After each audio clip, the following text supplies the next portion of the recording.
What is going on, guys? GeneralGerbil here, and in today's video we're going to actually just be talking about GOROD KROVI now that it's released on PC and Xbox, and just discussing whether you think it sucks, whether you think it's good, and my thoughts and opinions on the map itself. So like I said, the map's just come out on PC and on Xbox, and a lot of people have had a few mixed reviews about it, obviously, because it might still be a bit buggy on PC and Xbox One. There's certain features that they took quite a while to get set up on the Xbox version of it, but still, us on PS4 have had it for about a month now, and we've really got to grips with the entire map, with the mechanics of it, and I think we as players are able to give it a fair evaluation until the Xbox gamers and the PC gamers get time in it to try everything, and then they can evaluate it properly. So from a PlayStation player point of view and someone who's played the map a lot, I'm going to give my thoughts and opinions on the map. If you have the same opinion or a different opinion, feel free to leave it in the comment section below, but let's get right into this. Okay, so let's start nicely with some of the good things. Firstly, some of the weapons that we have on this map. We got the new specialist weapon, the Gauntlet of Siegfried, and the weapons that we wanted back, like a ray gun Mark III and a PPSH. Now,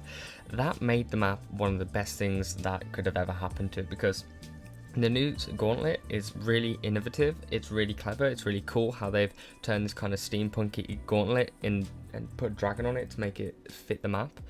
And then there's also the PPSH, which we've wanted back since World of War back in 2008.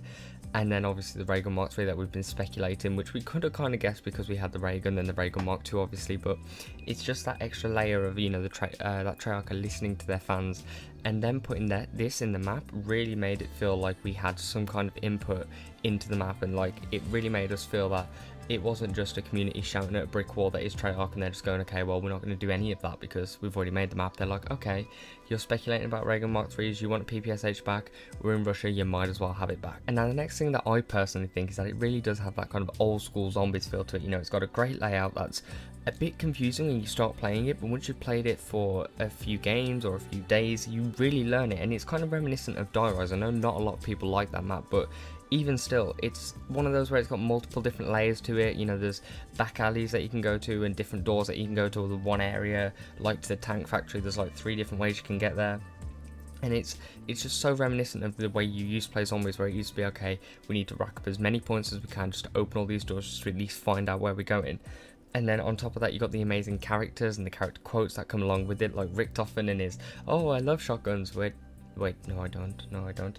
And you know, Dr. Monty, who's been introduced, which I love Monty as a character, I think he's brilliant.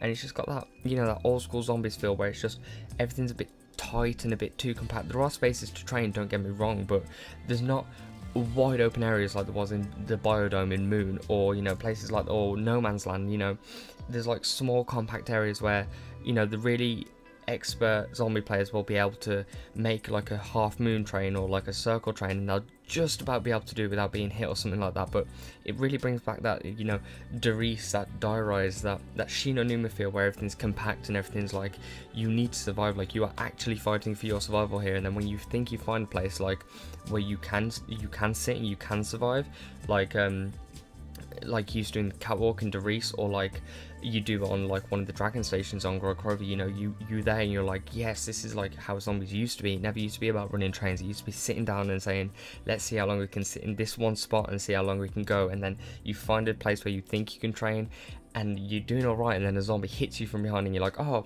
man, there's a spawner there, like I didn't even realize.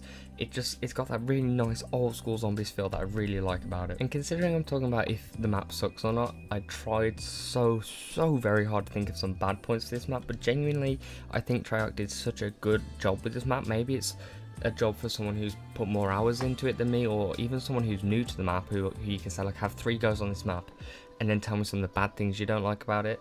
But the only things I could think of is, like, sometimes it can be a bit confusing on, you know, your first or your second playthrough. Again, reminiscent of Die Rise, where you're like, I don't know where the hell I'm going, I'm just opening doors here. You don't really know where perks are, but again, that comes with every zombies map.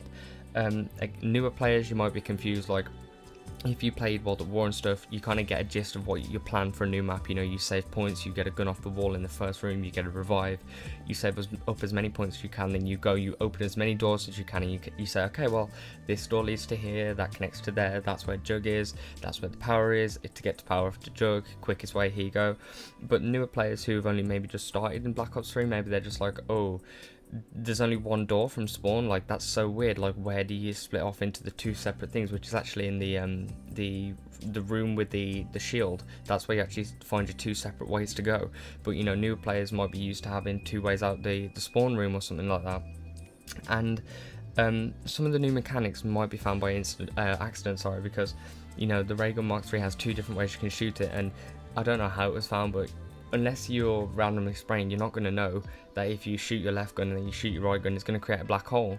You know, no one's ever going to think of doing that, maybe, but obviously someone did. But still, that's literally scraping the bottom of the barrel of what I thought was bad about this map. But I really like GOROD KROVI. I don't know what it is about it. It just has that old school feel. That it's like Treyarch kind of went back to World at War, and they were just like, this story is about these characters. Let's try and give the community these characters back how they were. Let's give them maps that will reflect how we used to do things and how we still want to do things, and maps that will really make these characters shine and that the community will really like. And I feel they really accomplished it with this. You know, the Rising Drac was really good.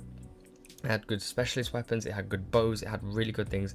Setsubo no Shima, not so much. You know, it was too closed. It felt a bit too like, oh, we're trying to be a bit creative here, and it felt like Treyarch went a bit off the rails there. But GOROD KROVI, I think they just hit everything spot on. The perk locations, the timings, the Easter egg, the quotes, the spacing of everything, the weapons, it just all ties together into a really nice map. So in answer to the title of the video, does it suck? Does GOROD KROVI suck? In my opinion, no. It does have some bad points about it, but those bad points can be worked over if you keep playing the map and you get used to it.